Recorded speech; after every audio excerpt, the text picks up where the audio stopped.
Hello दोस्तों, नमस्कार। आज मैं तंत्र तंत्र से संबंधित महत्वपूर्ण क्वेश्चन लेकर आया हूं, जो कि आने वाले एग्जाम जैसे आरआरबी, एनटीपीसी, ग्रुप डी एवं जेल प्रहरी के एग्जामों के लिए बहुत ही महत्वपूर्ण है। तथा मैंने ऐसे क्वेश्चन लेकर आया हूं जो कि प्रीवियस ईयर क्वेश्चन पेपर में आए हुए थे। तो प्लीज़ वीडियो को पूरा देखें, मैं रिक्वेस्ट करता हूं। यदि वीडियो पसंद आए तो प्लीज़ लाइक करें, शेयर करें एवं चैनल को सब्सक्राइब करें। फर्स्ट क्वेश्चन देखते हैं। निम्नलिखित में से कौन सी मानव शरीर की सबसे बड़ी कोशिका है? निम्नलिखित में से कौन सी मानव शरीर की सबसे बड़ी कोशिका है? तो इसका राइट आंसर है तंत्र का कोशिका मानव शरीर की सबसे बड़ी कोशिका है। अब तंत्र का कोशिका के बारे में देख लेते हैं। तंत्र का कोशिका यह मानव शरीर में इनकी संख्या कितनी होती है? मानव शरीर में इसकी संख्या 100 मिलियन न्यूरॉन से बनी होती है। यह 100 मिलियन न्यूरॉन से मिलकर बनी होती है तंत्र का कोशिका। कितनी न्यूरॉन से? 100 मिलियन। तंत्र की संरचनात्मक एवं कार्यात्मक इकाई को न्यूरॉन कहते हैं। न्यूरॉन से मिलकर तंत्र का तंत्र बनती है। अब यह 100 मिलियन न्यूरॉन से मिलकर बनी होती है तंत्र का कोशिका। शरीर की यह सबसे लंबी कोशिका है।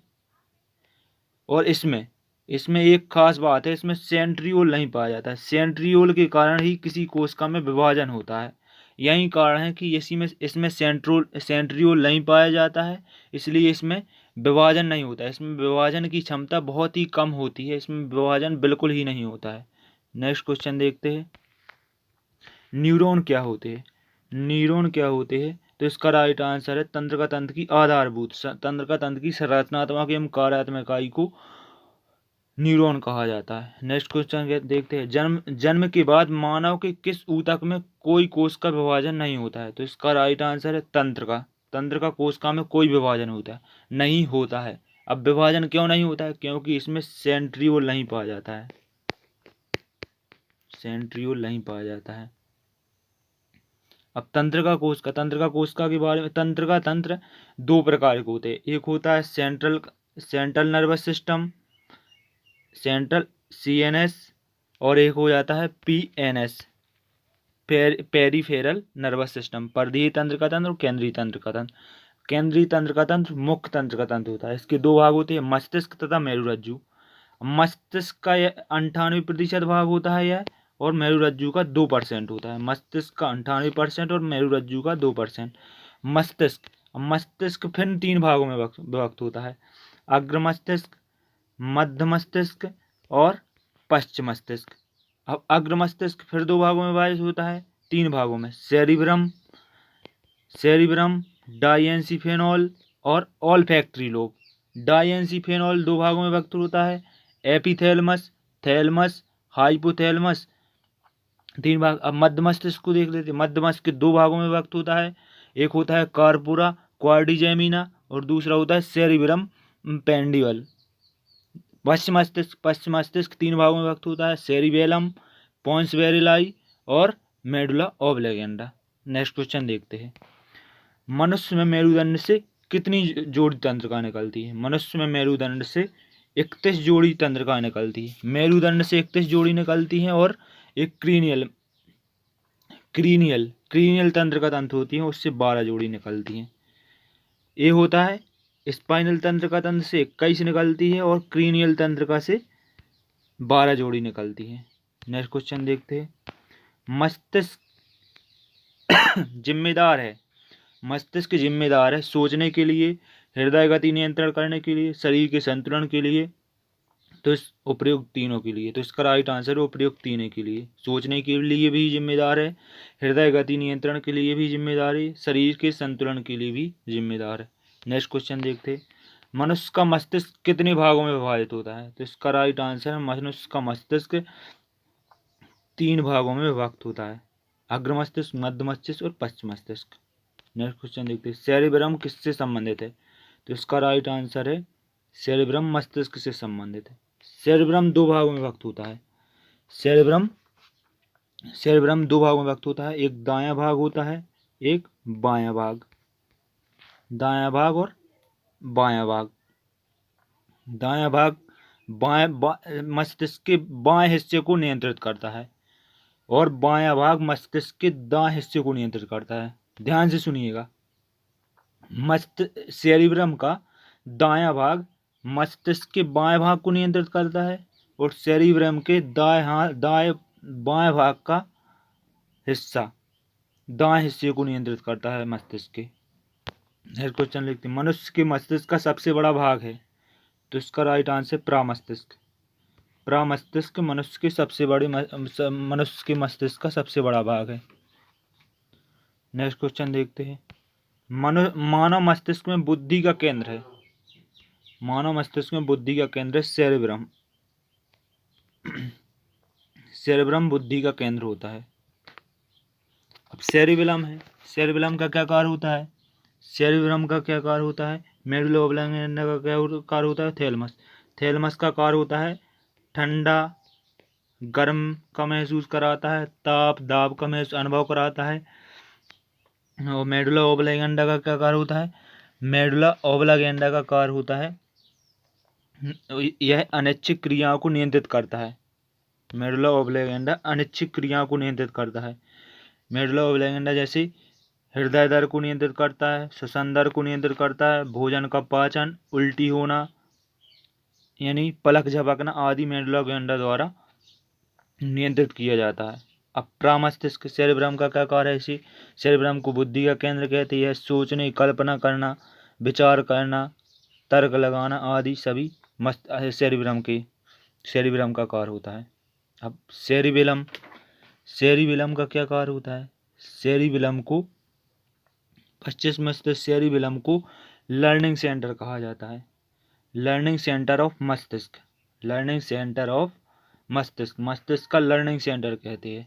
यह शरीर की मुद्रा को नियंत्रित करते हैं, मतलब शरीर के मुद्रा को नियंत्रित करते हैं, यह पोस्चर।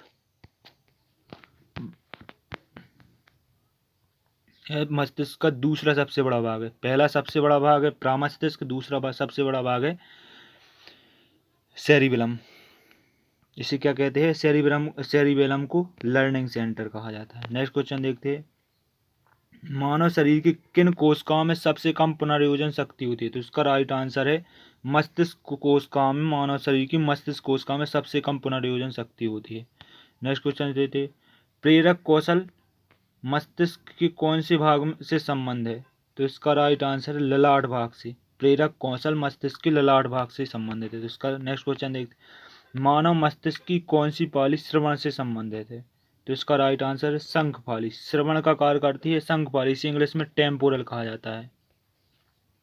यह सुनने से कार्य होती है। एक फ्रंटल होती है, मानव मस्तिष्क में चार पाली होती है। सेरिब्रम में चार पाली होती है।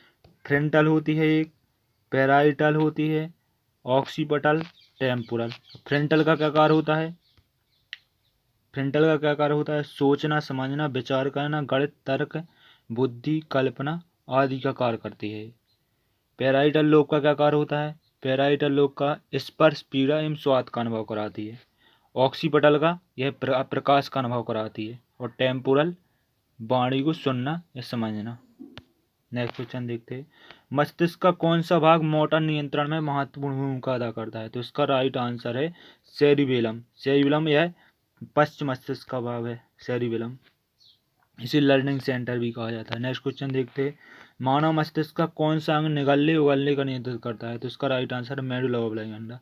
मेडुला ओब्लांगेंडा अनैच्छिक क्रिया को नियंत्रित करता है, जैसे श्वसन दर, हृदय दर, पाचन क्रिया एवं उल्टी करना, छींक आना, पलक झपकना आदि सबका नियंत्रण करता है मेडुला ओब्लांगेंडा। नेक्स्ट क्वेश्चन देखते हैं, मानव शरीर में वे नियंत्रण केंद्र कहाँ है जो भूख, पानी संतुलन, शरीर के तापमान को विनियमित करते हैं, तो इसका राइट आंसर है हाइपोथैलेमस। हाइपोथैलेमस भूख, पानी संतुलन को नियंत्रित करता है।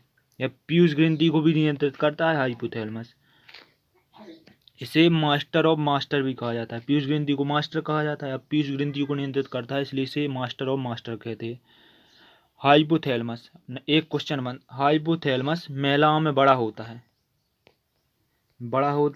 और पुरुषों में छोटा होता है। नेक्स्ट क्वेश्चन देखते हैं, हमारे शरीर में मस्तिष्क का कौन सा भाग संवेगात्मक क्रियाओं को नियंत्रित करता है, तो इसका राइट आंसर है हाइपोथैलेमस। नेक्स्ट क्वेश्चन, प्रतिवर्ती क्रियाओं का नियंत्रण केंद्र कहाँ है, प्रतिवर्ती क्रियाओं का नियंत्रण केंद्र कहाँ है? नेक्स्ट तो इसका राइट आंसर है कशेरुक रज्जु यानी मेरुरज्जु। मेरुरज्जु के बारे में देख लेते हैं। मेरुरज्जु मस्तिष्क का 2% भाग होता है, यानी केंद्रीय तंत्र का 2% भाग होता है। मस्तिष्क 98% होता है और मेरुरज्जु 2% होता है। अब इसका क्या कार्य होता है? मेरुरज्जु शरीर की सूचनाओं को मस्तिष्क तथा मस्तिष्क की सूचनाओं को शरीर तक पहुंचाने का कार्य करता है मेरुरज्जु। यह मस्तिष्क तथा शरीर की कोशिकाओं के बीच सेतु की तरह कार्य करता है। मेरुरज्जु में सोचने समझने की कोई क्षमता नहीं होती। ये मोस्ट इम्पोर्टेंट क्वेश्चन। मेरुरज्जु में कोई सोचने समझने की नहीं। यही कारण है जब कोई अपन को मार देता है गुस्सा में हम तुरंत प्रतिक्रिया दे देते हैं, यानी हम सोच समझ नहीं पाते और दूसरे को तुरंत मार देते हैं। यही कारण है कि मस्तिष्क में सोचने समझने की कोई क्षमता नहीं रहती है, इसलिए हम मार देते हैं दूसरे को। यदि कोई अपन को कुछ कहे तो अपन गुस्सा में तुरंत मार देते हैं, क्योंकि हम यह अपनी सूचना है, शरीर की सूचनाएं मस्तिष्क तक नहीं पहुंच पाती है। मेरुरज्जु हुई इसका तोड़ दे देता है, मतलब मार देता है। मस्तिष्क तक सूचना पहुंच नहीं पाती और मेरुरज्जु अपनी प्रतिक्रिया बता देता है। इन्हीं क्रियाओं को प्रतिवर्ती क्रिया कहते हैं। नेक्स्ट क्वेश्चन देखते हैं। मानव शरीर में श्वसन कार्य का केंद्रीय नियंत्रण कहाँ से होता है? तो इसका राइट आंसर है मेडुला ओब्लिंगेटा करता है। नेक्स्ट क्वेश्चन देखते हैं। पीयूष ग्रंथि शरीर में किस स्थान पर स्थित होती है? तो इसका राइट आंसर है पीयूष ग्रंथि शरीर के मस्तिष्क के आधार पर स्फेनॉइड हड्डी में स्थित होती है। तो इसका राइट आंसर मस्तिष्क के आधार। किस रोगी की जैविक मृत्यु का अर्थ निम्नलिखित में से किस अंग की ऊतकों के मर जाने से होता है? तो इसका राइट आंसर है मस्तिष्क। मस्तिष्क के मर जाने से उसकी जैविक मृत्यु हो जाती है, कोई काम का नहीं रहता वो आदमी यदि मस्तिष्क मर जाए तो। नेक्स्ट क्वेश्चन देखते हैं। हृदय की धड़कन की गति निम्नलिखित में से किससे बढ़ती है? तो इसका राइट आंसर हृदय की गति अनुकंपी तंत्र का तंत्र से बढ़ जाती है। हृदय की गति अब देख लेते हैं। अनुकंपी तंत्र का तंत्र होते हैं दो, और परानुकंपी तंत्र का तंत्र। अनुकंपी तंत्र का तंत्र यह उत्तेजित अवस्था में लाना। अनुकंपी तंत्र का तंत्र का क्या कार्य है? उत्तेजित अवस्था में लाना, हृदय की गति को तीव्र होना, श्वसन की गति तीव्र कर देता है, मांसपेशियों में संकुचन आ जाता है इसके कारण। और परानुकंपी तंत्र का तंत्र कब होता है? यह शरीर में विराम की अवस्था में लाता है और हृदय की गति मंद करता है, श्वसन की गति भी बंद कर देता है और मांसपेशियों में शिथिलन आ जाती है परानुकंपी तंत्र का तंत्र के कारण। परानुकंपी तंत्र का तंत्र के कारण। अब देखते हैं मेरुरज्जु। मेरुरज्जु मस्तिष्क दो भागों में व्यक्त रहता है। मस्तिष्क को कौन जोड़ता है? मस्तिष्क को कार्पस, मस्तिष्क दो भागों में व्यक्त रहता है। कार्पस कैलोसम द्वारा मस्तिष्क जुड़ा रहता है। किससे? कार्पस कैलोसम द्वारा जुड़ा रहता है मस्तिष्क काल्पस। तथा मस्तिष्क में 3 परतें घेरी रहती हैं। मस्तिष्क में 3 परतें घेरी रहती हैं और इनमें एक द्रव भरा रहता है जिसे सेरिब्रो स्पाइनल द्रव कहते हैं। मस्तिष्क में कौन सा द्रव भरा रहता है? ये क्वेश्चन आता है तो मस्तिष्क में सेरिब्रो स्पाइनल द्रव भरा रहता है। सेरिब्रो स्पाइनल द्रव भरा रहता है। ये मोस्ट इम्पोर्टेंट क्वेश्चन है। यह मस्तिष्क को पोषक पदार्थ प्रदान करता है, मस्तिष्क के तकिए के समान सुरक्षा करता है। मस्तिष्क की तकिए के समान सुरक्षा करता है। एक क्वेश्चन और बनता है। पोन्स वेरुलाई पश्च मस्तिष्क का भाग है। अब इसका क्या कार्य है? पोन्स वेरुलाई का कार्य होता है यह सांस लेने की लय को नियंत्रित करता है तथा मध्य मस्तिष्क और पश्चिम मस्तिष्क के बीच सूचनाओं का आदान प्रदान करता है। एक होता है ऑल्फैक्टरी लोब, जो कि अग्र मस्तिष्क का भाग। ऑल्फैक्टरी लोब का कार्य होता है गंध से संबंधित संकेतों को, लक्षणों को ग्रहण करता है। गंध यानी सूंघने से संबंधित लक्षणों को ग्रहण करता है। मनुष्य में कम विकसित होता है यह, कुत्ते जैसे शार्क मछली आदि में अधिक विकसित होता है। तो आज के तंत्र से जितने भी महत्वपूर्ण क्वेश्चन बनते हैं मैंने उन सभी को कराया है। यदि वीडियो पसंद आए तो प्लीज़ लाइक करें, शेयर करें एवं चैनल को सब्सक्राइब करें। थैंक्स।